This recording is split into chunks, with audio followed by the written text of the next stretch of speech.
सावधान.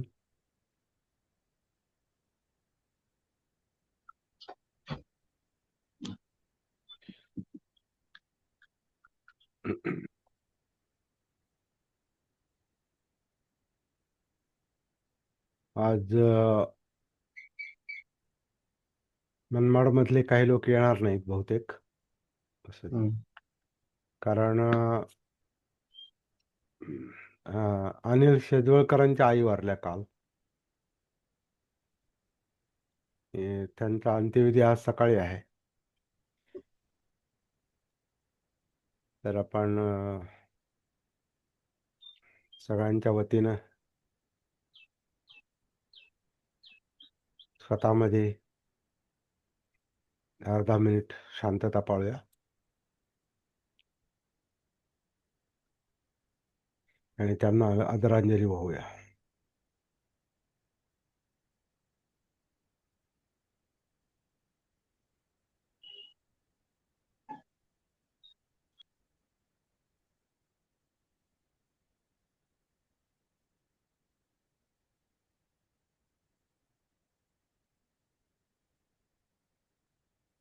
जन्म, जरा, व्याधी आणि मरण हे जीवनाचे जे टप्पे आहेत आणि धम्म न शिकणाऱ्याला किंवा त्याला दुसरा आजच्या गाथांशी संबंधित दुसरा त्याला शब्द किंवा पर्यायी शब्द असा आहे ब्रह्मचर्य. ब्रह्मचर्य म्हणजे श्रेष्ठ आचरण, म्हणजे धम्माचरण.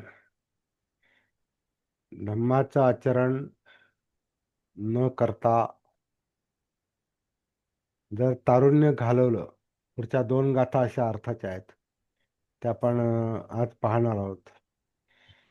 धम्माचं आचरण न करता जर ब्रह्मचर्य श्रेष्ठ आचरण न करता जर यौवन गेलं आणि दुसरीकडे यौवनामध्ये धन पण नाही मिळवलं, दोन्ही पण नाही, श्रेष्ठ आचरण पण नाही केलं आणि धन पण नाही मिळवलं, अशा अर्थाच्या गाथा आहेत. परंतु त्याचं योग्य अनुवाद झाला नाही असं माझं मत आहे. पण जे काही म्हटलेलं आहे गाथेमध्ये, जरा वग्गातल्या 10व्या आणि 11व्या गाथेमध्ये आणि धम्मपदातल्या 155व्या आणि 156व्या गाथेमध्ये जे काय म्हटलेलं आहे ते महत्त्वाचं आहे. परंतु त्याचा अनुवाद मला योग्य वाटत नाही.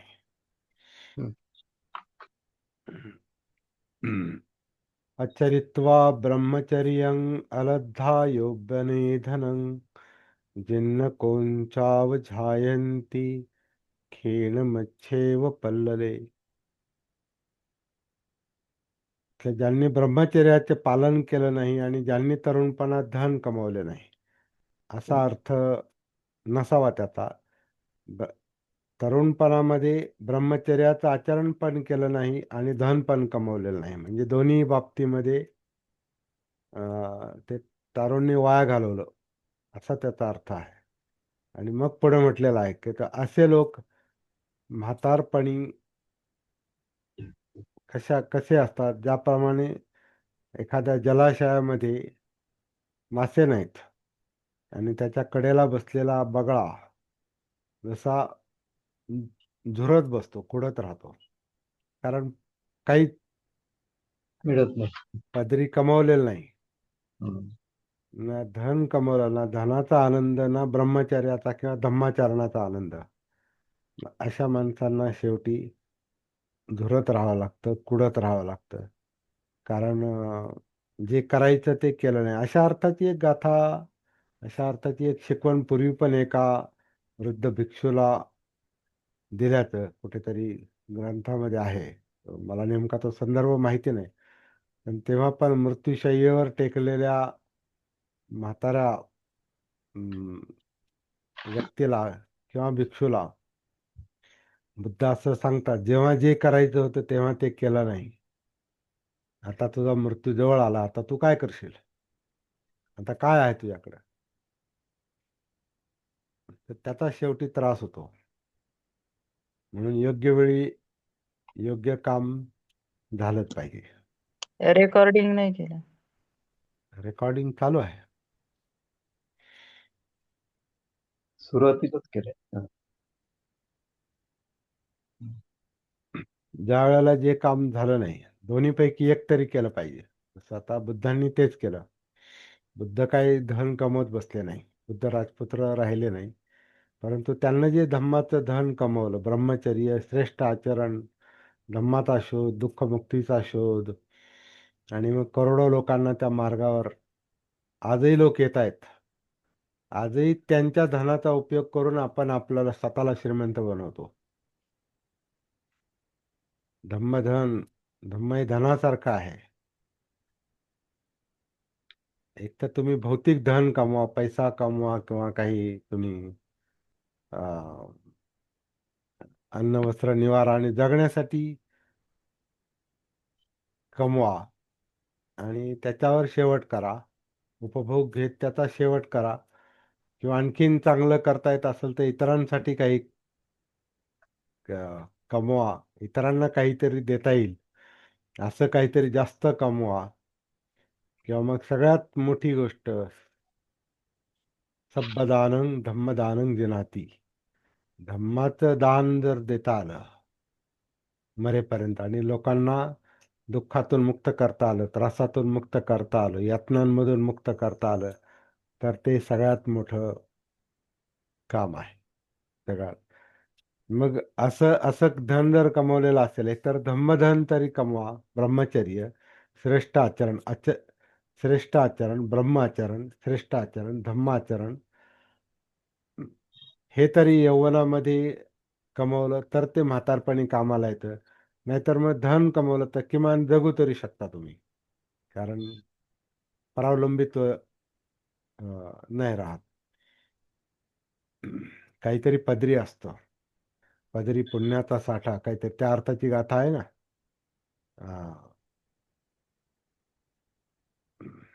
ब्रह्मपदातली गाथा आहे, महामंगल सुत्तातली.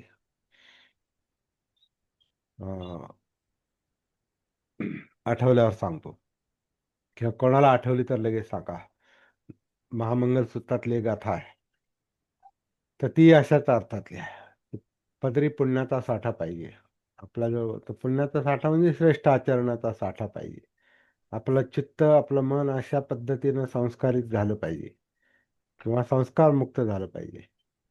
ते श्रेष्ठ आचरण आहे. धम्मानं चित्त शुद्ध होतं, म्हणजे संस्कार मुक्त होतं. आणि मग जे जीवनात जे आवश्यक आहे, सर्वोच्च गरज ज्याची आहे ती निब्बाणाची आहे, दुःखमुक्तीची आहे, ते जर योग्य वेळीच मिळवलं तर मग पुढं पश्चाताप नाही. मग झुरायचा किंवा कुडायचा प्रश्न नाही. कारण शेवटी तो धम्म, ते धम्माचं धन त्याला शेवटपर्यंत परम सुखामध्ये ठेवतो. निब्बाणं परमं सुखं. आणि भौतिक धन कमवलं असेल, पैसा कमवला असेल, प्रॉपर्टी कमवली असेल, तर माणूस परावलंबी राहत नाही. दोन घास त्याला मिळतात व्यवस्थित. दोन्हीपैकी एक पाहिजे. नाहीतर मग जलाशयातल्या म्हाताऱ्या बगळ्याप्रमाणे झुरत बसायचं काम आहे, कुढत बसायचं काम आहे, असं याच्यात म्हटलेलं आहे. आणि तशाच अर्थाची दुसरी गाथा पण आहे. योग्य वेळी योग्य काम झालं नाही, म्हणजे तरुणपणामध्ये ब्रह्मचर्य, श्रेष्ठ आचरण केलं नाही, आणि संपत्ती पण कमावली नाही, तर तो काय म्हणतात, तो बाण निसटला, तो म्हणजे ती वेळ गेली. ती वेळ गेली आणि धनुष्य मोडकळीला आलं, म्हणजे आता शक्ती पण नाही अंगामध्ये. आचरित्वा ब्रह्मचर्यं अलब्धा यौवने धनं सेंती चापाती खेणाव पुराणानी अनुत्थनं. म्हणजे तरुणपणामध्ये ब्रह्मचर्याचं, धम्माचरणाचं पण पालन केलं नाही, धम्माचरण पण केलं नाही, आणि संपत्ती पण कमावली नाही, तर अशी माणसं मोडलेल्या धनुष्याप्रमाणे केवळ जुन्या दिवसांच्या आठवणी काढून पश्चाताप करीत पडून राहतात. जुन्या आठवणी काढून पश्चाताप करीत पडून राहतात.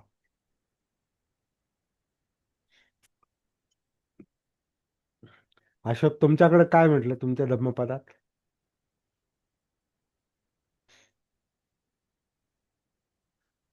माईक बंद आहे. हा, आताची आताची गाथा ना. हा, हे शेवटच्या दोन गाथा 10वी 11वी.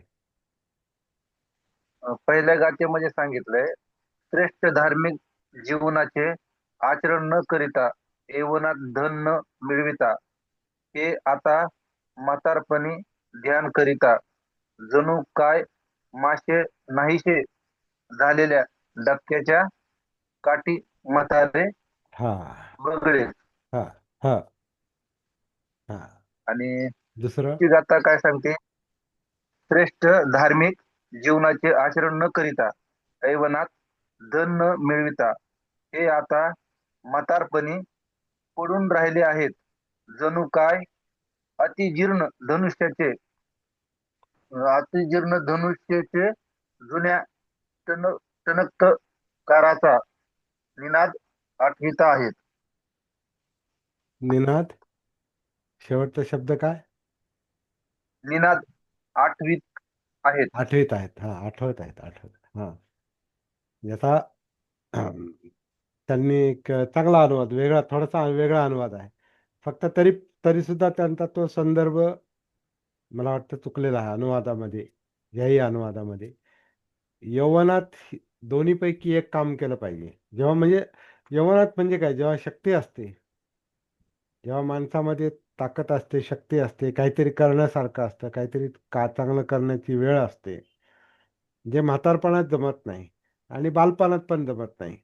कारण बालपणात बाल अवस्था असते, तेव्हा समज नसते, आणि नंतर तरुणपणामध्ये जे करायचं ते केलं नाही, तर मग म्हातारपणामध्ये काय करणार? म्हातारपणात तेच असतं जे तुम्ही तरुणपणात कमावलेलं असतं. ते का हे आहे ना, बालपणी खेळी रमलो, तारुण्य नासले, वृद्धपणी, आता तो देवाला म्हणतोय, वृद्धपणी देवा आता दिसे पहिलं तीर. आता पलीकडचं टोक दिसतंय मरणाचं. बा बालपणात खेळात रमलो, तरुणपण बालपणी खेळी रमलो, तारुण्य नाचले. हे तारुण्य वाया घालवलं. जेव्हा शक्ती होती तेव्हा ती वाया घालवली.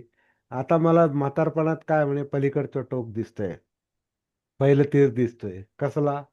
आता मृत्यू, आता मरायचंच आहे, आता काय, कसं तरी मरायचं आहे. तर अशा अर्थाचं ते गाणं चांगला अर्थ आहे, चांगल्या अर्थाचं आहे. हा, परंतु ते कैवल्याच्या चांदण्याला हा, भुकेला चतुर. हा, कैवल्याच्या चांदण्याला भुकेला चतुर. कैवल्याचा, आता तू करुणा कर, आता तू मला वाचव देवा, तुझी करुणा मला दाखव. तर देव वगैरे काय दाखवत नाही, ते आपल्याला पुण्यकर्म आधीच करावं लागतं. ते हे सदाचरण, धम्माचरण, जागृतीचं आचरण, भानावर येणं, हे योग्य वेळीच झालं पाहिजे, तर ते कामाला येतं. नंतर, कारण हे करायला पण शक्ती लागते, वेळ लागते, इच्छाशक्ती लागते, वेळ द्यावा लागतो. आणि हे जर काम शेवटी सुरू केलं, आता काही लोक म्हणतात ना, धर्म धम्म ही म्हातारपणातलं काम आहे. अजिबात नाही, बिलकुल नाही, तेव्हा जमतच नाही. सदाचरण हे शेवटी सुरुवात करू असं होऊ शकत नाही. इम्पॉसिबल, अशक्य आहे ते. योग्य वेळीच ते झालं पाहिजे, आणि ते तरुणपणात झालं पाहिजे. कारण आता आपण पाहतो की आता म्हणजे जे लोक रेग्युलर आहेत, आपण साध्या साध्या गोष्टी म्हणतो की साध्या साध्या गोष्टी बुद्धांनी ज्या सांगितलेल्या आहेत, सोप्या आहेत त्या. किंवा धम्मं कायेन पश्यति, कायेत उतरा आणि धम्म पहा. या जीवनामध्ये कायेत उतरा आणि धम्म पाळा. तो धम्माच्या मार्गावर आहे, बरोबर असं म्हटलेलं आहे. धम्म यो धम्मं कायेन पश्यती सवे धम्मधरो होती. तो धम्मधर कोण आहे? धम्माचरण कोण करतो? कोणाला धम्म दिसतात? जो कायेमध्ये उतरतो तो. तसं सोपं आहे. कायेत उतरायचं म्हणजे या जीवनाशी कनेक्ट व्हायचं. जीवनामध्ये उतरून सत्य बघायचं. कायेमधलं सत्य बघायचं, घडामोडी बघायच्यात, हालचाली पाहायच्यात, जाणीवा पाहायच्यात. म्हणजे सुखदुःख जे आहे जीवनातलं, ज्यातला दुःख हा प्रॉब्लेम आहे, सुख हा प्रॉब्लेम नाही, दुःख हा प्रॉब्लेम आहे, तो सोडवायचा. ते पहा, त्याचं कारण चित्त पहा. चित्त म्हणजे पाहिजे नकोचे हेलकावे आहेत ते पहा, आणि विचार प्रक्रिया पहा. समजायला सोपं आहे, कारण सगळं आपल्यातच आहे, आपल्या जवळ आहे. पण ते योग्य वेळी काम जर ते केलं नाही, नंतर ते जड जातं. म्हणजे आपण तरुणपणी आपण कसंही जगलो, जेव्हा शक्ती होती, वेळ होता, काहीतरी करता येण्यासारखं होतं, तेव्हा आपण काही केलं नाही, काही चांगलं केलं नाही, आणि काहीही करत बसलो, कसंही कसंही जगलो. कधी जागा होण्याचा प्रयत्न केला नाही, स्वतःकडे पाहण्याचा प्रयत्न केला नाही, कधी सदा शिलाचरण करायचा प्रयत्न केला नाही, कधी चांगल्या गोष्टीमध्ये मन गुंतवलं नाही, धम्माचा अभ्यास केला नाही, धम्म श्रवण केलं नाही, ऐकलं नाही, काहीच केलं नाही. जेव्हा करण्यासारखं होतं तेव्हा झोपून राहिले नाही, ते एन्जॉय केलं. काय केलं? खाल्लं पिल्लं, मौज केली, भटकत राहिले, मनोरंजन केलं, आणि छिछोर काय म्हणतात त्याला, अगदी कधी कधी छपरीपणा केला, टुकार किशोरवस्ती. टुकार हम्म. फिरत राहिलो, आणि नुसतं मनोरंजन केलं, रंजन केलं नसतं. माझा माझा विद्यार्थी दशेतला आणि तरुणपणातला माझाही काळ आठवतो मला. तरी पण मला हा मार्ग मला जरी शाळेतच सापडला, थोडं पालीशी संपर्कात आल्यामुळं काही शब्द माझ्या म्हणजे 8वी 9वी 10वी 11वीलाच माझ्या कानावर पडले, आणि विशेष म्हणजे ते मला आवडायचे. म्हणजे माझी प्रवृत्ती तिकडे होती माझी. पण तरी सुद्धा जेव्हा तरुणपण होतं तेव्हा नाटकं बघायची, तेव्हा नाटकाचं वेड होतं. नाटकाच्या आधी सिनेमे तर इतके खूप पाहिले, खूप चित्रपट पाहिले. अर्थात त्यातल्या काही गोष्टींचा मला आत्ता इथं उदाहरणं द्यायला उपयोग होतो. कारण मी आता काही बघा सिनेमातली गाणी काही मध्ये सांगत असतो, किंवा काही आता अभंगातले अं, काही 2 ओळी सांगितल्या. कारण आणि बघा त्या ओळी कोणत्या आठवल्या मला बरोबर. बालपणी खेळी रमलो तारुण्य नाचले, वृद्धपणी देवा आता दिसे पहिलं तीर, कैवल्याच्या चांदण्याला भुकेला चकोर. चकोर म्हणजे चकोर पक्षी. पक्षी आता कशाला भुकेलेला आहे? का आता तुझी दया दाखव. म्हातारपण माझं गेलं आता. म्हातारपणात नुसतं मला ते पलीकडचंच दिसतंय, मृत्यूच दिसतोय. कारण मी तरुणपण माझं असंच गेलं, नासलं, तारुण्य नासले, आणि बालपणी तर काही कळालंच नाही. बालपणी खेळी रमलो. तर असं असं ती अवस्था असं हे जे आठवलं, कारण ते आपलं माइंड त्या मार्गावर जर असेल तर कधीतरी त्या गोष्टी पुढे आठवतात आपल्याला. म्हणून तर संचय करून ठेवावा लागतो. त्याचा अर्थ असा आहे की चांगल्या गोष्टींचा संचय करून ठेवला तर तो जसं धन शेवटी कामाला येतं, तसं धम्म पण कधीतरी पुढे कामाला येतो. ज्या चांगल्या गोष्टी आपण संचित करून ठेवलेल्या असतात, जेवढ्या केलेल्या असतात तेवढ्या कामाला येतात. तर माझा सुरुवातीचा काळ माझा असाच रंजनामध्ये जास्त गेला. अं, आता आई वडील माझे दोघंही शिक्षक असल्यामुळे आणि आमचं छोटं कुटुंब होतं. माझा भाऊ त्याच्या तो फक्त नोकरी लागेपर्यंत लग्न होईपर्यंतच घरात थांबला. नंतर त्यानं जे घर सोडलं तर आता तो घराचा भागच नाही आमच्या. राहिला नाही, कधीच राहिला नाही. म्हणजे तो तो स्वतंत्र होता. मग राहता राहिला आमची बहीण, आणि बहीण लग्न होईपर्यंत होती.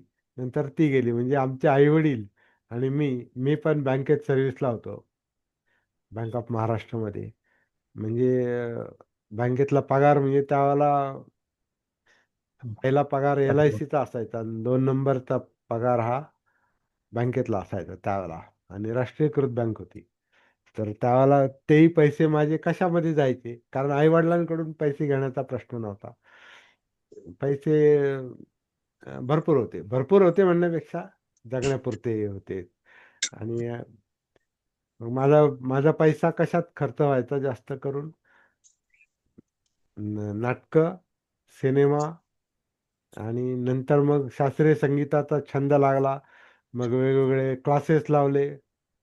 आधी अकॉर्डियनचा क्लास लावला. नंतर मग अकॉर्डियन संध्याकाळी वाजवायचो आणि सकाळी व्हायोलिनचा क्लास लावला. मग व्हायोलिन शिकलो. मग अकॉर्डियन पुढं पुढं कमी झालं, मग व्हायोलिन सुरू झालं. आणि ते व्हायोलिनचा क्लास माझ्या बँकेच्या जवळच होता, आप्पाबळवंत चौकात राहायचो. कॉट बेसिसवर 60 रुपये कॉट बेसिसवर राहायचो. आणि जवळच व्हायोलिनचा क्लास होता आणि जवळच बाजीराव रोड शाखा होती पुण्याची. तिथं मी रिकन्सिलेशनला होतो बँकेच्या त्या डिपार्टमेंटमध्ये. आणि मग काय, सकाळी व्हायोलिनचा क्लास, संध्याकाळी अकॉर्डियनचा क्लास, नंतर अकॉर्डियनचा क्लास बंद केला आणि शास्त्रीय गायनाचा क्लास सुरू केला. आणि मग त्याच्यातच माझे जवळपास लग्न होईपर्यंत 2 वर्ष माझे त्याच्यात गेले, तिथले पुण्यातले. तिथं 2 वर्ष थांबलो. आणि मग नगरला आलो. नगरला आल्यावर हे गायन बियन हे सगळं चालू होतं, ट्रान्सफर करून घेऊन पण ते चालू होतं. व्हायोलिन बंद झालं, मग फक्त गायन राहिलं. असं करत करत सिनेमे पाहणे, नाटकं पाहणं, शास्त्रीय संगीताच्या मैफली ऐकणं, शास्त्रीय संगीताची पुस्तकं वाचणं. आणि त्याच्यात मी परीक्षा दिल्या, पास झालो, तो भाग वेगळा. परंतु रंजनामध्ये जास्त वेळ गेला. पण थोडासा कल माझा इकडे जास्त झुकला, तर त्रैलोक्य बौद्ध महासंघामुळे. मग त्रैलोक्य बौद्ध महासंघ ती पण ओळख अशी जरा विचित्र पद्धतीने झाली. माझा जो काही कानाचा त्रास होता, त्याच्यामुळे मला संगीत जमत नव्हतं. मग कानाचे उपचार करायला मी नगरला ट्रान्सफर घेऊन नगरहून पुन्हा पुण्याला मी सारखा जात होतो ट्रीटमेंटसाठी. आणि ट्रीटमेंट घेता घेता तेवढ्यात 1-2 ऑपरेशन पण झाली. आणि ते ट्रीटमेंट घेता घेता एकदा मला त्रैलोक्य बौद्ध महासंघाचं पुस्तकालय दिसलं, डॉक्टर आंबेडकर उद्यान, ससूनजवळ. तर ते पुस्तकालयात बुकशॉपमधून त्या पुस्तक विक्रीच्या दुकानातून मी त्यांचं त्रैमासिक घेतलं, बुद्धयान. आणि तिथून मग मी त्यांच्या शिबिराला गेलो. त्याच्यामध्ये एक जाहिरात होती. ते शिबिराला मुंबईला गेलो, नगरहून मुंबईला शिबिराला गेलो. आणि मग तिथून माझा याच्यामध्ये प्रवेश झाला. आणि मग तिथून मग मागे मी फिरलोच नाही. त्याच बुद्धयांचा मग मी काही वर्ष उपसंपादक पण राहिलो आणि भाषांतरकार पण होतो, अनुवादक होतो, वगैरे वगैरे. मग त्याच्यामध्ये ब्रह्मचारी झालो. परंतु हा सतीचा विषय जेव्हा मला सापडला, तेव्हा मग तो विषय त्यांच्या साच्यातला नव्हता. आणि माझ्याही काही बाकीच्या अडचणी, आर्थिक अडचणी, आणखीनही बऱ्याच काही गोष्टी घडल्या. आणि मग मला तिथून असं वाटलं की नाही, आपण इथं नाही राहू शकत. पण विरोध न करता मी थोडासा निराश होतो, नाराज होतो, पण अगदी टोकाचा विरोध नव्हता. आणि मग मी बाजूला झालो. आणि मग आता हा जो विषय मी तुमच्याशी बोलतोय ते काम सुरू झालं. हेच काम मी 2000 पासून आतापर्यंत करतोय. तर आनंद एकाच गोष्टीचा होतो की ज्या वेळेला जे करायला पाहिजे होतं त्या गोष्टी माझ्याकडून झाल्या, त्या तरुणपणातच झाल्या आणि त्याचा फायदा, काही लाभ मला आता होतो. आणखीनही बऱ्याच गोष्टी मग मग धम्माचं वाचन सुरू झालं. मग मग ध्यान साधनेच्या अनेक पद्धती आजमावून पाहिल्या, इकडे तिकडे बरेच बरेच प्रकार करून पाहिले. अगदी बाकी उपचाराचे पण, रेकी किंवा प्राणिक हिलिंग किंवा आणखीन ताओ, विपස්සना, थाई मेडिटेशन आणि बरंच वाचन. आणि मग ऑनलाईन आल्यावर तर मग मला आणखीन बऱ्याच गोष्टी मिळाल्या. असं करत करत काहीतरी संचय जो झाला योग्य वेळी, त्याचा आता जास्त उपयोग होतो. म्हणून आता ही जी गाथा आहे, त्या गाथेनं मला त्याही गोष्टीची आठवण केली नाही. आपण अगदीच आपलं तारुण्य अगदीच वाया नाही घालवलं, याचं एक समाधान मिळतं. आणि प्रॅक्टिकल विषय आहे. आता हा त्याच्यामुळं हा नुसता शिकवण्याचा विषय नाही, असं केलं पाहिजे आणि तसं केलं पाहिजे. प्रत्यक्ष तसं आपल्याकडून झालं पाहिजे.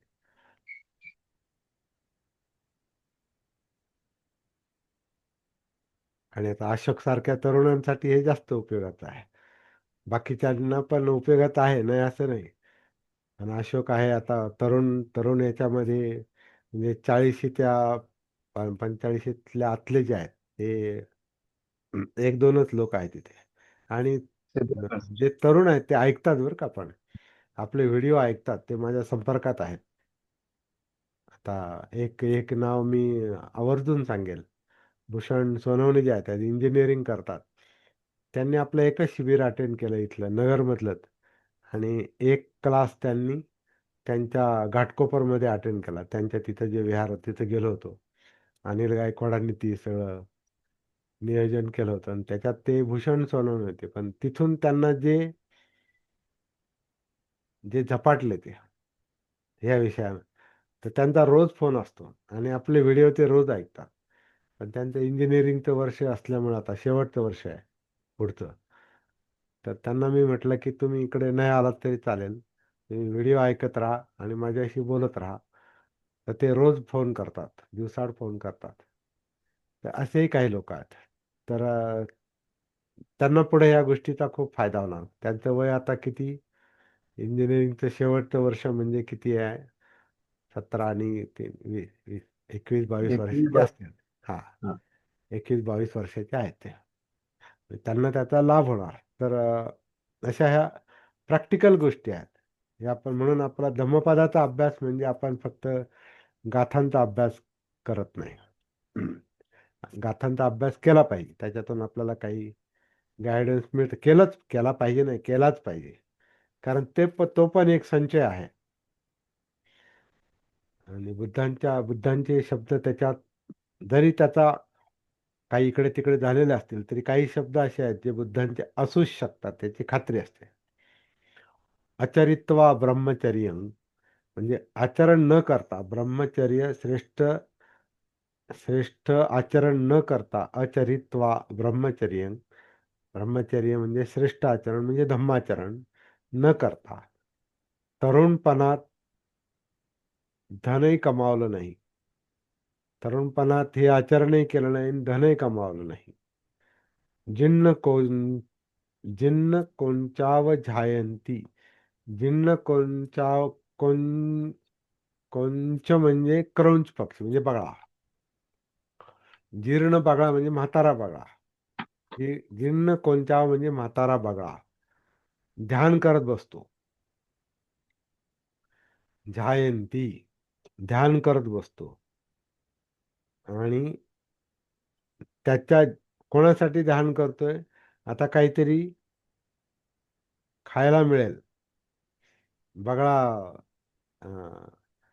त्या एका जलाशयाच्या किंवा एखाद्या नदीच्या काठावर, ओढ्याच्या काठावर किंवा नदीच्या मध्ये खडकावर एखाद्या एका पायावर उभा राहून डोळे बंद करतो बघा.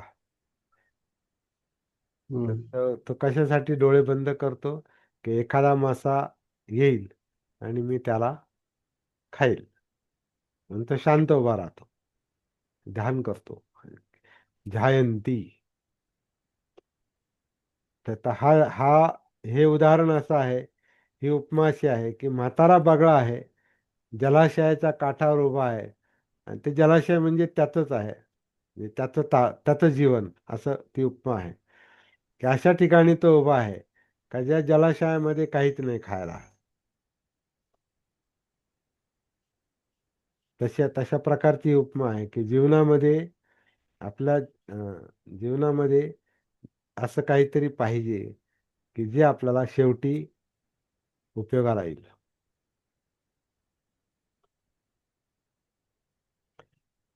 खीण मच्छेव पल्लले म्हणजे ज्या अं,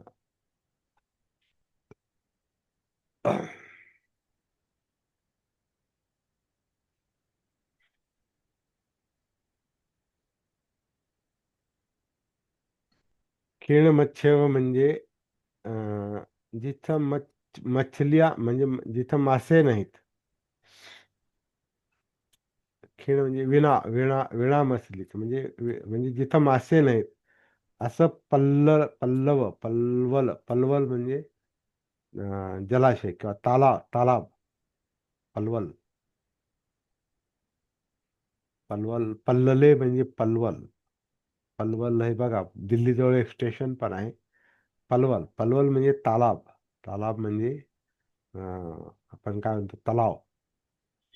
तलावामध्ये मासे नसलेला तलाव, त्याच्या काठावर हा बगळा, म्हातारा बगळा ध्यान करतो असं म्हटलेलं आहे.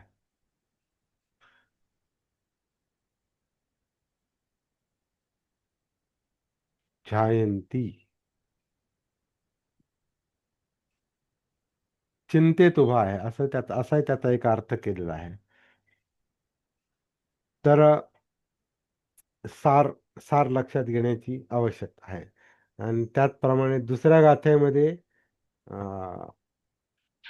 सेंती चापाती खिणाव, दुसरी जी ओळ आहे, पहिली ओळ एकसारखीच आहे, दुसरी ओळ जी आहे ती सेंती चापाती खिणा म्हणजे जसा धनुष्यातून बाण सुटलेला आहे. आता ही शब्दाची फोड मला माहिती नाही, सांगता येत नाही.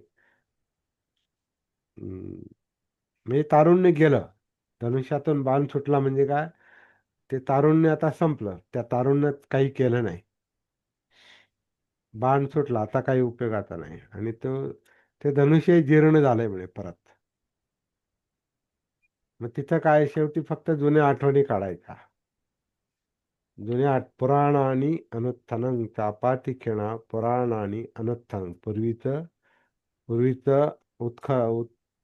हे करत बसायचं, आठवत बसायचं. अनुत्थानं म्हणजे पश्चाताप करणे असा त्याचा अर्थ केलेला आहे.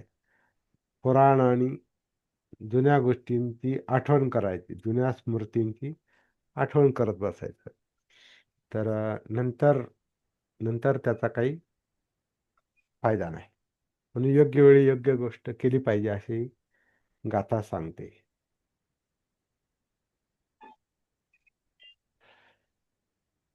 वेळेवर भानावर आलं पाहिजे, म्हणून सतीचा अभ्यास आहे. जागृतीचा अभ्यास म्हणजे आत्ताच जसं आहे तसं.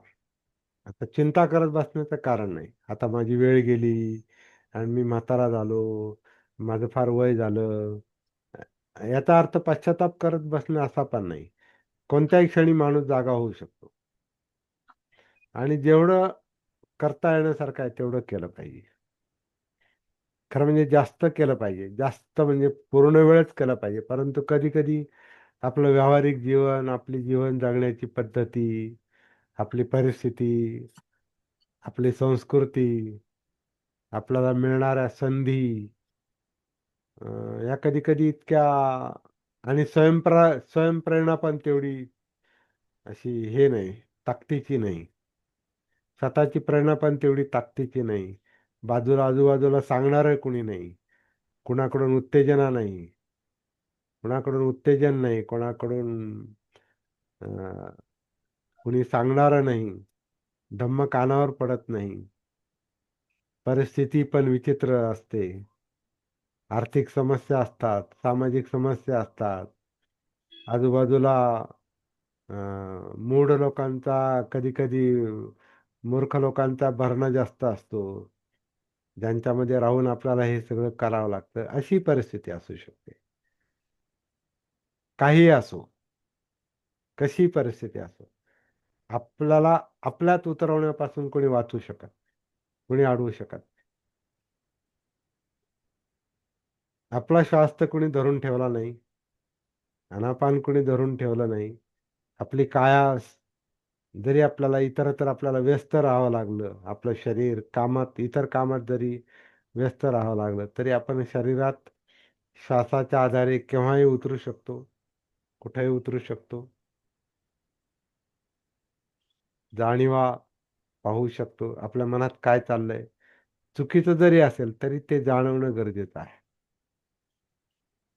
चुकीचे विचार जर असतील, चुकीच्या भावना असतील, ज्या आपल्याला विचलित करणाऱ्या आहेत, खाली खेचणाऱ्या आहेत, वाईट करायला लावणाऱ्या आहेत, तरी त्यांचं भान जरी आलं ना, तरी आपण त्याच्यातून सुटका करून घेऊ शकतो. म्हणून आपल्यात काही वाईट विचार आहेत आणि वाईट भावना आहेत म्हणून आपण काही करू शकत नाही, असा त्याचा अर्थ नाही.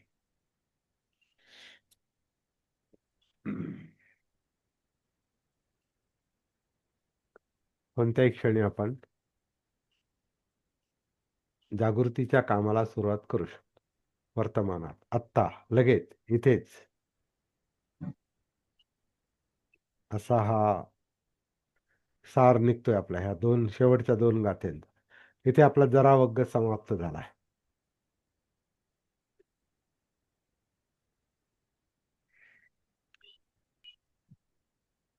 जे लोक उशिरा आले त्यांच्यासाठी एक सूचना. सुरुवात आपण केली. आजच्या वर्गाची सुरुवात आपण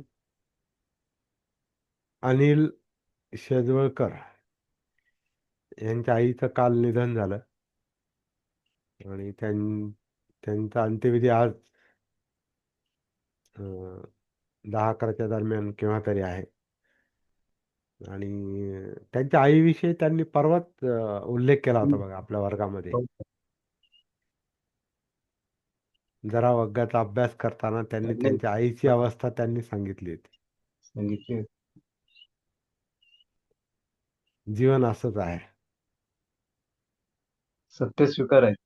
सत्य स्वीकारायचं. आणि धम्म हा व्यवहारापासून वेगळा नाही, हेही लक्षात येतं. तर सुरुवातीला आपण त्यांच्यासाठी आदरांजली वाहिलेली आहे. हो हो. ज्यांचं राहिलेलं आहे त्यांनी ते करून घ्यावं. बोला. दोन्ही गाथेचा सर असा अर्थ सांगतोय की वर्तमानमध्ये आत्ताच आणि जागृत आत्ताच होऊ शकते. मला पुन्हा नको, नंतर नको. इथंच आणि आत्ताच. इथे खूप छान आहे. Here and now.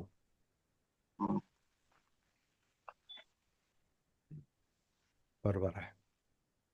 धम्माचरण हे किती महत्वाचं आहे हे ही त्या गोष्ट दोन्ही गाथेमध्ये आपल्याला दिसत. हो हो. कारण बरोबर. तरुणपणामध्ये ते फार आवश्यक आहे. पण होतं काय, ते वेगळंच विरुद्ध होत. आणि काल पण एवढं मोठ्या स्वरूपामध्ये आपण अनालिसिस करून म्हणजे असं वाटत होतं की अरे आपण इथे हा विचार कधीच केला नाही. बाबूजी आणि आपले त्रिभुवन सर, हा. मला वाटते खूप म्हणजे चिंतन त्यांचं चालू हो आणि अभ्यासू पण आहे. हो, प्रश्नच नाही. त्रिभुवन अभ्यासू आहेत. काल खरंच मला जाणवलं ते. हम्म. मी बोलू शकत नव्हतो. हो हो पण बाबूजी संपूर्ण ते बाबूजी बाबूजी त्रिभुवन आणि हे सगळे आपले धम्मप्रचारक सगळेच मला तर सगळेच लोक तुम्ही चिंतन करणारे दिसता इथे. नाही आम्ही म्हणजे सगळेच आहात तुम्ही, सगळेच विचार करणारे हा, आहात. सिरियस आहात तुम्ही, इंटरेस्टिंग आहे, मला फार आनंद होतो. म्हणून आपला वर्ग रेग्युलर चालला आहे. हम्म. कोणीच त्याचं एक मला कोणीच कमी नाही दिसत मला इथं. नाही आणि एवढं चिपकून गेलेलो आम्ही तिथे आता कठीण बाहेर पड एवढंच की या प्रवाहामध्ये मागे पुढे होणारच. हो हो तुमचे प्रयत्न जसे असतील त्या हो प्रमाणात तुम्ही पुढे जा. काल मला जाणवलं सर. छान छान छान. आणि या धम्मसागरामध्ये पोहणं हे अवघड आहे, पण प्रयत्न कराल. प्रयत्नाशिवाय तुम्हाला पुढे जाता येणार. बरोबर दुःखमुक्ती अं, तिथपर्यंत पोहोचायचं असेल तर सतीशिवाय पर्याय. बरोबर. सतीचा आणि मार्ग आणि मिळेल मिळेल याची गॅरंटी ठेवली पाहिजे. शाश्वती तर ती ती हो. त्याच्यातून ती श्रद्धा निर्माण होते, फेथ. कारण मन जडतं त्याच्यावर. श्रद्धा म्हणजे आज काय, ज्याच्यावर मन जडतं. तर जेव्हा एखादा आपल्याला जेव्हा अनुभव येतो, तर अनुभव हीच खात्री. हम्म, हम्म. जेव्हा एखादा अनुभव येतो माणसाला खात्री पटते, खात्री पटल्यावर त्याच्यावर मन जडतं. म्हणून तोपर्यंत थोडी धडपड करावी लागते. एकदा हम्म. मन जडलं, एकदा माणूस त्याच्यामध्ये उतरला की मग पोहायला शिकतो तुमच्या भाषेत. एकदा उतरलं पाहिजे. ठीक आहे, खरं. सुरुवातीला जमणार नाही, एक दोन गटांगळ्या पण खाऊ, पण ते पोहणार आपण, ते होणार. आताच आहे. हा याची आता जे खात्री. 1 मिनिट आहे हा पूर्ण शरीरामध्ये एक शहारे असे म्हणजे असं असं एक आनंदाचा क्षण निर्माण झालेला गेलं हा तुमचे. हा हा. आणि होतच छान झालं. छान. तर श्रद्धेतून वीर्य निर्माण त्याला म्हणतात. मग हे जे आनंद हम्म, जो आहे ना, ऊर्जा जी मोकळी होते ना, ती श्रद्धेनंतर वीर्य म्हणजे ऊर्जा मोकळी होते, शक्ती मोकळी हम्म. होते. म्हणून शहारे येतात. हो. कारण तो अनुभव आला की माणसाला त्याचा म्हणजे हलतो माणूस, झटका हो. बसतो, झटका. आपल्याला कधी कधी आपल्याला ते शहारे येतात ते बघा अंगावर. ते समुद्र शहारे ज्या येतात. हा. हं, तर ती ऊर्जा मोकळी समुद्र होते. लाटा कशा तयार होतात हा तसं ते त्याचा एक छोटासा एक अनुभव. हं. आपण कधी कधी एवढं सापडतं, एवढं मिळतं की तो आपण नाचू पण शकतो एकटे. एकटे एकटे एक नाचू नाचू पण.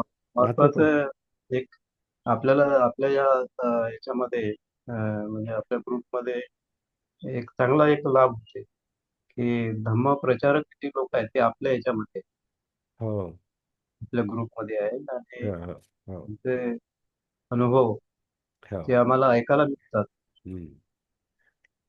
आपल्या तर त्याच्यातून आपल्या बरंच काही याच्यामध्ये आपल्या याच्यामध्ये भारतीय बौद्ध महासभेतले लोक आहेत. आपल्या याच्यामध्ये म्हणजे आता ते वेगळे वेगळे याच्या अर्थाने नाही, पण सांगतो आपल्याला, तेही लोक आहेत, ते प्रचारक आहेत.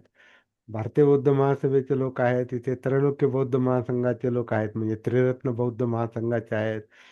विपස්සनेशी कनेक्टेड लोक आहेत आणि न्यूट्रल लोक पण आहेत. खरं आहे ते. न्यूट्रल असं कोणी नाही, पण आहेत. जय भीम सर. आपल्याला भेदभाव करण्याची गरज नाही. हा बोला बोला सर. अनित्य अनात्म दुःख जरा जन्म प्रियांचं हे सगळं समजते, पण प्रत्यक्षात सत्य स्वीकारताना जड जाते. हा ते योग्य वेळी झालं नाही ना, म्हणून ते आता फार भरलेलं आहे ना, मग ते सत्य काय म्हणतात ते अ, पूर्वीचा अंधार इतका असतो की त्याच्यामध्ये बारकी मेणबत्ती काम नाही करत. बरोबर. जेवढं डार्क असतं तेवढं ते काम तेवढी. पण ठीक आहे, एक मेणबत्ती जर पेटली तर तिथं दोन पण लागू शकतात, तिथं तीन पण लागू शकतात. याला अंतर्दृष्टी म्हटलेलं आहे. हम्म. समज जी आहे, अंतर्दृष्टी जी आहे ती सुरुवातीला छोटी असते. मग ते एका मेणबत्तीला दुसरी मेणबत्ती बांधून 2 मेणबत्त्या लावतात बघा, कधी कधी अशा बांधून ठेवतात काही कार्यक्रमांमध्ये. 3 बांधून ठेवतात, म्हणजे 4 बांधून ठेवतात, काही लोक 5 बांधून, तो टेंबाच होतो तो. तर दृष्टी जी आहे ही हळूहळू डेव्हलप होते, कारण हे हाडामासात उतरतो ना आपण. सती कायेत, कायेतून जाणीवा चित्त वेदय, म्हणजे हे हाडामासात उतरणं आहे. नर्वस सिस्टम मध्ये मज्जा मज्जा मज्जा संस्था जी असते, ती मज्जा संस्था, ती तो जिवंतपणा, त्या जाणीवा ज्या आहेत ना, त्या जोपर्यंत जागृत होत नाहीत, जाणीवांची जाणीव, त्याला सती म्हटलेला आहे, जागृती, जिवंतपणाची जाणीव, ही जोपर्यंत ते शहारे जे येतात ते सगळ्या अंगात येतात ना. ज्याला शहारे, ज्याला आनंदाचे शहारे येतात, तेव्हा सगळं अंगच असं थरथरतं एकदम ना. म्हणजे मग ते सगळी नर्वस सिस्टमच हालते, सगळी मज्जा संस्था हालते, मेंदूपासून डोक्यापासून पायापर्यंत. आणि तुमचा चेहरा पण खुलतो तुमचा. आणि काही कधी कधी नातावंसं पण वाटू शकतं. हो, हो. आपण गाणी म्हणू शकतो, कोणती गाणी नाही म्हणत, काही गाणी, काही किंवा क्लासिकल ऐकू शकतो, काही पण होतं, का तो आपला कमी होणारा ताण आहे. आता काही लोक संगीत ऐकून ताण कमी करतात, तर जोपर्यंत संगीत आहे तोपर्यंत तो ताण कमी होतो. परंतु जिथं धम्माचरण असतं, जिथं आपण आपल्यामध्ये उतरलेलो असतो, तिथं आधीच जर आपली शक्ती मोकळी झालेली असेल, तर आपल्याला त्याच संगीतामध्ये डबल आनंद मिळू शकतो, किंवा त्याची गरज पण पडत नाही. जी गोष्ट कृत्रिमरित्या होते ती नॅचरली होते. तिथं मुद्दाम प्रयत्न करावे लागत नाही, कारण सगळं आतले, काय म्हणतात, आतले जे लॉक आहेत ते अनलॉक होतात. आतली कुलप खुलतात सगळी, किंवा आतलं ब्लॉकेज खुलतं. आणि ब्लॉकेज गेल्यावर सगळं रक्ताभिसरण मोकळं होतं सगळं. डोक्यातलं ब्लॉकेज खुललं तर सगळं डोक्यातलं ताणच जातो सगळा. हार्ट मधलं ब्लॉकेज खुललं तर रक्ताभिसरण सगळं मोकळं होतं सगळ्या शरीरामध्ये. तर हे ब्लॉकेज खुलतं, हे कुठे असो. आपले सगळे इंद्रिय सुद्धा कधी कधी शाबूत होतात त्याच्यामुळे.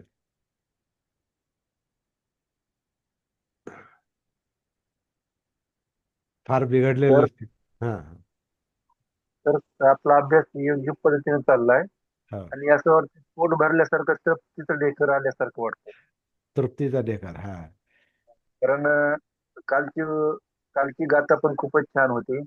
झोपडं, आडू, वाशे, ह्याच्या आधारे आपण फासोळ्या बरगड्यामध्ये उतरणे हा, आणि मनाचा अभ्यास करणे, म्हणजे हे अनुभवाला ज्यावेळेस येतं का, हा, हा. त्यावेळेस खूप जास्त वाटतं काहीतरी खूप मोठं काहीतरी भेटलंय, आपलं धन भेटलंय. धनच आहे, आणि धर्म. बरोबर, धम्मधन आहे. बरोबर आहे. आणि ते तुम्हाला तरुणपणात भेटलंय, त्याचा तुम्हाला पुढे नक्कीच उपयोग होणार.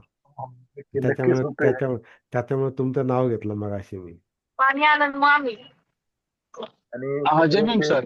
पाणी भरून घ्या. हा, ज्यावेळेस आम्ही गाथा स्वतः मी तर वाचतो काय, हा, तेवढा अर्थ डांगे सरांना सांगायचं होतं मला हा, हा.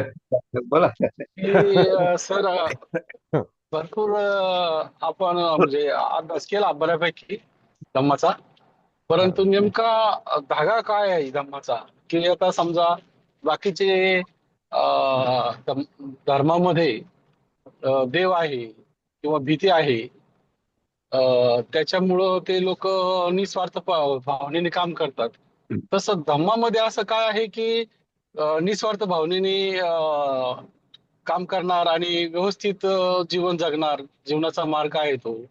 तर त्याचा अनेक गाथ्यांमधून विचार केला, त्यावेळेस लक्षात आलं. आणि जेव्हा सरांची ओळख झाली, सरांनी जेव्हा सती भान ह्या गोष्टीचा गोष्टीची ओळख करून दिली ह्या कन्सेप्टची, तेव्हा लक्षात आलं की खरोखर हाच एक धागा आहे. कारण की जो जो कोणी अभ्यास करेल धम्माचा त्याला हाच धागा सापडेल आणि या धाग्यामुळेच धम्म पुढे जात राहील बरोबर आहे. असं मला वाटतंय.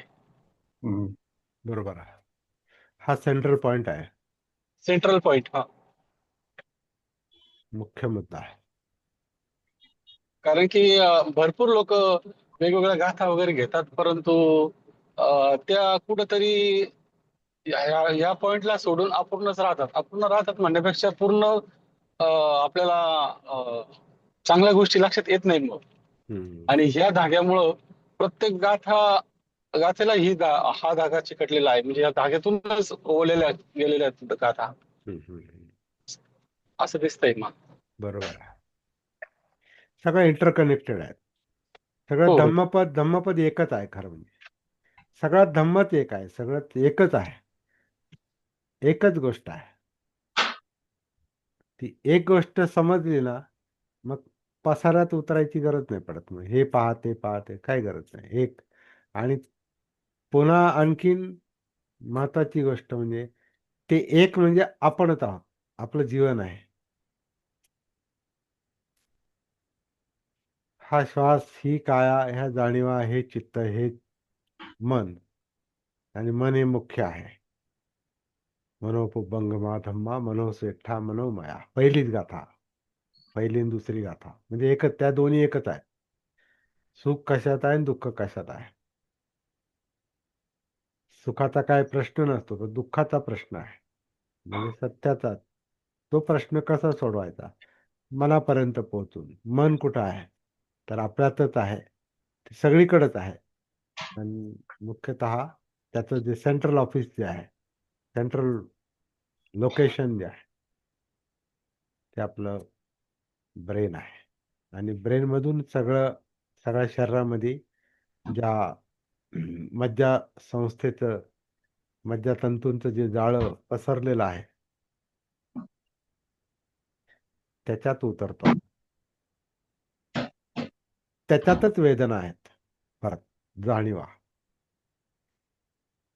म्हणजे शरीर आणि मन वेगळं नाही. चित्त हे परत मनाचाच भाग आहे. इमोशन्स, भावना,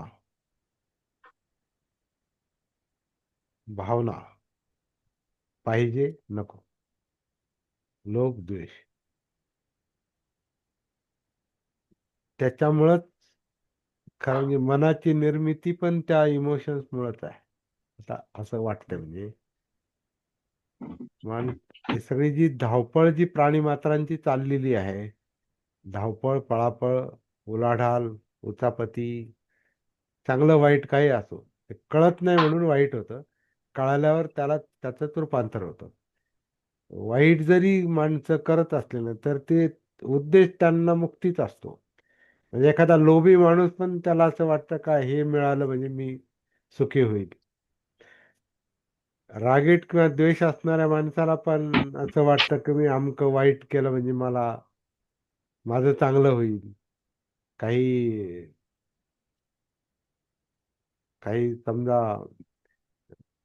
काही बकरं कापलं, कोंबडं कापलं, काही अंधश्रद्धा, काही कर्मकांड केलं तर माझं भलं होईल, हे अविद्येतून, अज्ञानातून त्याला वाटतं. म्हणजे त्याच्या वाईटातही त्याचा हेतू हा मुक्तीचाच असतो.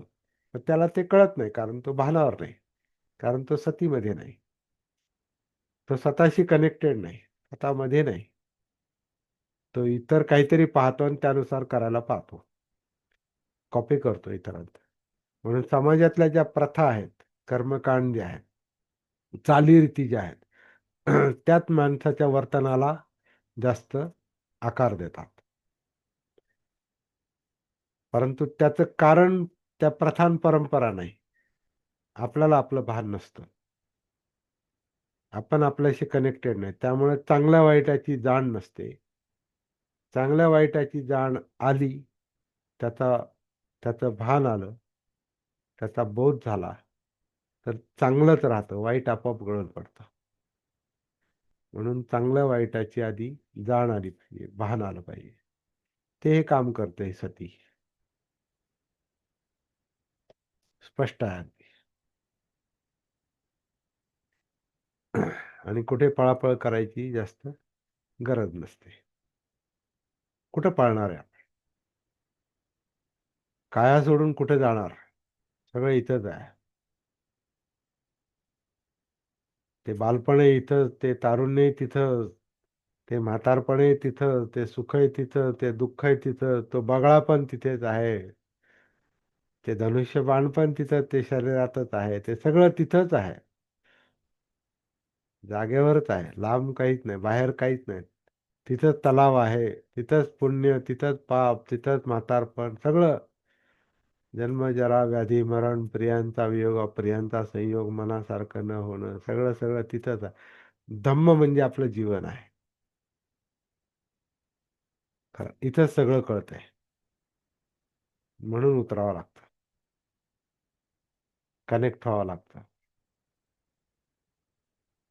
धम्मं कायेन पश्यति, कायेन धम्म पाहता, संपला विषय.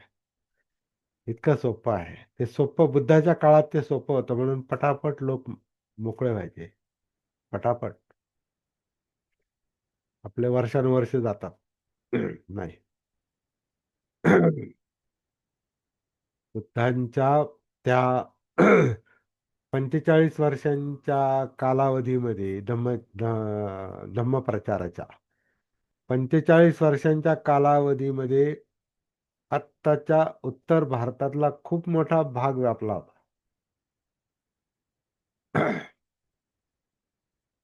बाबासाहेबांनी पण आपल्या 30-40 वर्षांच्या कार्यात, म्हणजे 65 वर्षाचं त्यांचं आयुष्य होतं, त्यातले पहिले 22-23 वर्ष त्यांनी त्याच्यात उतरले नाही, ते शिक्षणात गेले त्यांचे. 22-23-24 असे काही. 1920 सालची परिषद म्हणजे किती झाले? 29 वर्ष.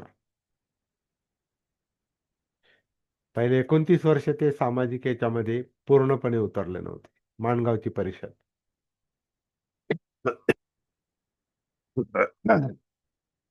त्याच्या आधी त्यांनी काही प्रयत्न केले असतील, परंतु सामाजिक प्रवाहात उतरण्याचं, सामाजिक कार्यात उतरायला सुरुवात केली तिथून.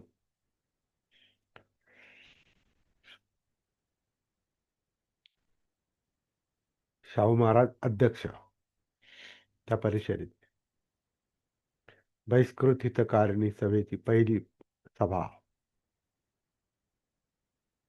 उरलेल्या ज्या 30 वर्षाच्या काळामध्ये, 30-35 वर्षाच्या काळामध्ये त्यांनी 1000 वर्ष एखादा माणूस काम करू शकणार नाही, एवढं मोठं काम केलं त्यांनी.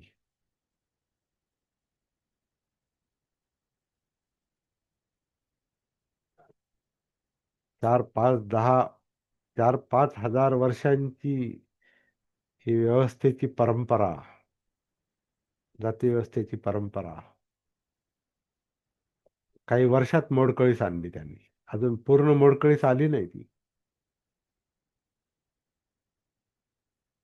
ती धम्माची शक्ती आहे. धम्मच आहे तो. ते पहिल्यापासून धम्मच जगत होते बाबासाहेब. ते धर्मांतर जरी शेवटी झालेलं असलं तरी ते, जशी त्यांना समज आली ती लहानपणीच आली. मार खाल्ल्यावरच आली. शाळेतला मार खाल्ल्यावरच आली. त्या डब्याला शिवत नाहीत.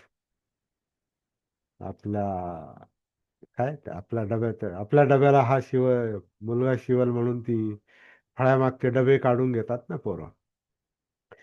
किंवा शिपाई पाणी देत नाही, शिपाई वरून पाणी टाकतो. ऑफिसर झाल्यावर सुद्धा फायली अंगावर फेकतो शिपाई.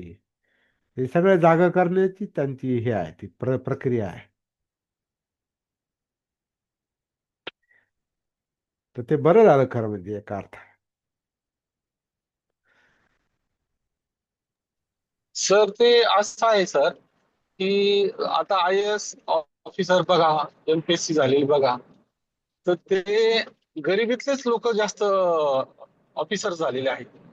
आणि धम्मामध्ये किंवा आपले जे बौद्ध होण्याच्या प्रक्रियेमध्ये जेव्हा लोकांना ठेच बसते ना, तेव्हाच लोक बौद्ध धर्माकडे वळतात.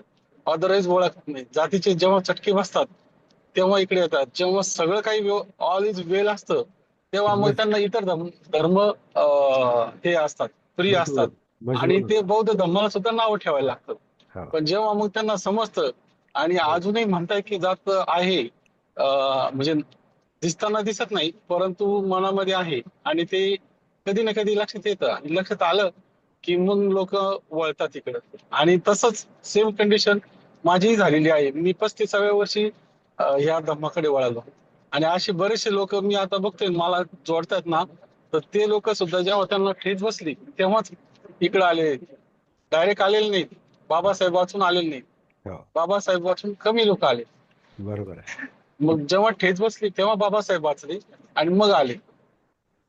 आणि माझं तर जेव्हा मला ठेच बसली जातीयतेची, चटके बसले, त्यानंतर मी जेव्हा नानकचंद रत्तूचं पुस्तक वाचलं पहिल्यांदाच, अक्षरशः 2-2 वाजूपर्यंत मी पुस्तक वाचलं.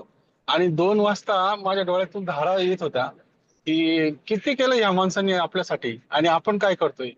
तेव्हा मग मी निश्चय केला की मी जगल तर बाबासाहेबांच्या विचारासाठीच आणि शेवटच्या श्वासापर्यंत काम करेल धर्माचं.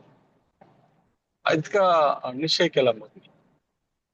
छान. असं आहे. आणि सहजासहजी सगळे कम्फर्ट झोन मध्ये जे असतात त्यांच्याकडून चांगलं काम होत नाही. ज्यांच्याकडे कम्फर्ट झोन नाही त्यांच्याकडून चांगलं काम होतं. तसं बाबासाहेबांचं पण झालं. म्हणून कधी कधी वाटतं धम्मासाठी धक्केच पाहिजेत.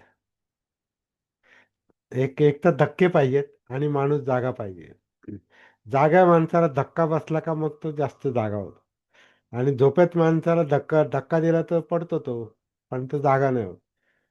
म्हणून झोपलेल्या माणसाला धक्के देऊन काही, म्हणजे धक्का बसून काही उपयोग नाही, जागा पाहिजे. तर काही काही लोक मुळातच जागे असतात. मुळात म्हणण्यापेक्षा ती एक त्यांची ती चित्त त्यांचं जे असतं ना ते मुळातच जागा असतं. अं, त्यांचं ते जे काही, तर आता कर्मविपाक आहे तो, जे जे असतं ते. तर बाबासाहेबांपेक्षा जास्त हालापेष्टा सोसणारे लोक बाबासाहेबांच्या हयातीतही होते, त्याच्या आधी पण होते. मग सगळ्यांना का नाही जाग आली? तर ते, परंतु प्रयत्नानं प्रत्येकाला येऊ शकते ती जाग. प्रयत्नानं प्रत्येकाला ते होऊ शकतं, असं काही नाही म्हणजे. पण जो आधीच जागा असतो त्याला धक्का देणं फार वाईट गोष्ट आहे. बाबासाहेबांना धक्का दिला ना, शिवले नाही, तर ते चांगलं झालं. म्हणजे आत्ता त्याचा अर्थ असा निघतोय का त्याच्यामुळे त्यांची शक्ती जी येत नाही ही 1000 पटीनं वाढली. ती शिवत नाही काय, पाणी देत नाही काय, फायली फेकता काय, नोकऱ्या देत नाही काय, शिक्षण घेऊ देत नाही काय. तर ती बदलायची भावना नाही. जागृतीला दिलेला तो धक्का आहे. ह्याच्यातून खरं म्हणजे विरोधकांनी जागं व्हायला पाहिजे. पण आता ते जागे नाही, त्याला काय करायचं, ते भानावर नाही.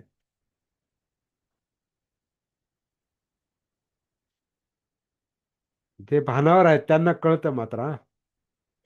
काही लोक म्हणजे काही विरोधक पण बाबासाहेबांच्या ह्या कामाचं मोल कधी कधी मला असं वाटतं आपल्यापेक्षा जास्त समजतात.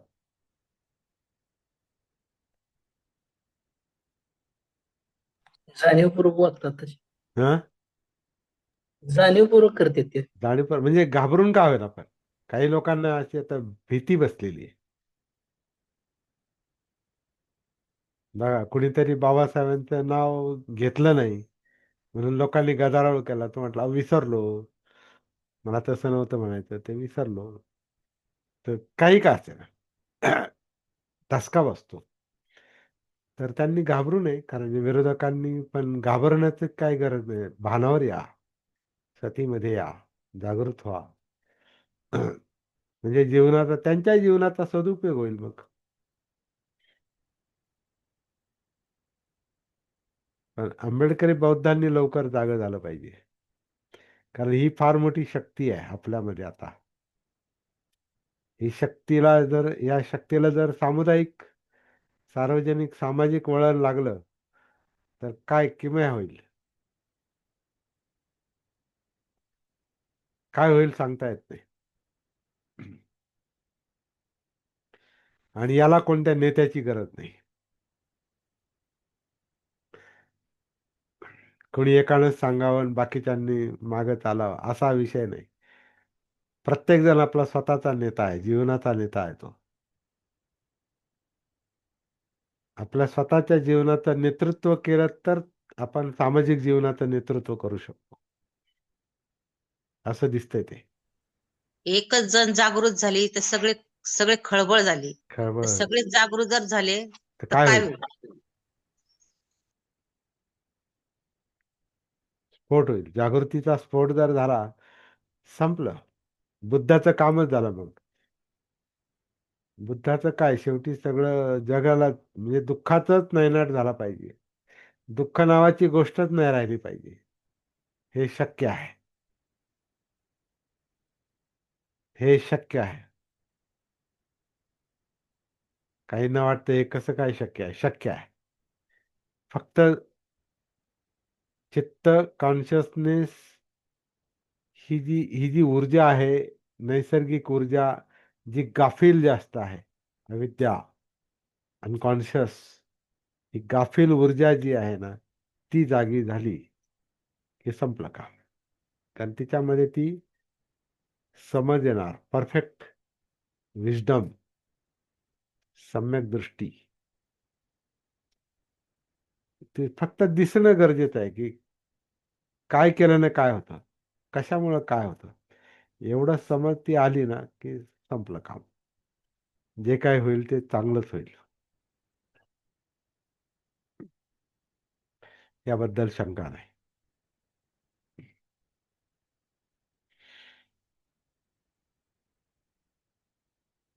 चला, ओके, जय भीम सर. जय भीम, नमो बुद्धाय. जय भीम नमो जय बुद्धाय. हिंद, नमो बुद्धाय.